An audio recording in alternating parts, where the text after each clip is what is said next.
Hello, আমি nail artist Rohana. এখন আমি আমার ক্লায়েন্টের হাতে কাজ করছি। প্রথমে একটা আঙুলেই করে আমি দেখাচ্ছি। তো আমার কাজ কেমন লাগছে অবশ্যই কমেন্ট করবেন। আমার কাজ ভালো লাগলে আমার ইনবক্সে মেসেজ করে আমার সঙ্গে কন্ট্যাক্ট করতে পারো। তো চলো ভিডিওটা দেখো। যতটা আমি ক্লিপ নিতে পেরেছি দেখিয়েছি, পুরোটা আমি দেখাতে পারিনি। তো চলো দেখতে থাকো।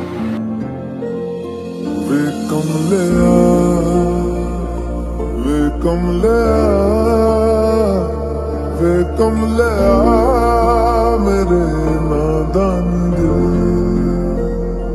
वे कमले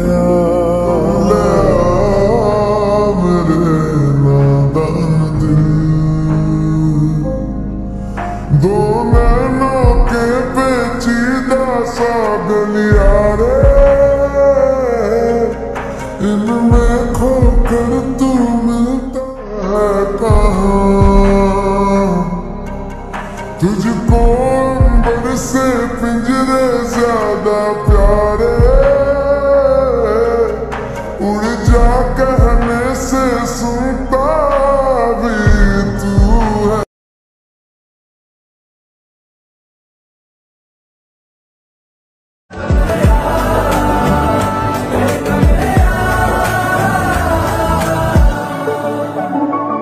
तुझ पे खुद से ज्यादा यार की चलती है, इश्क है।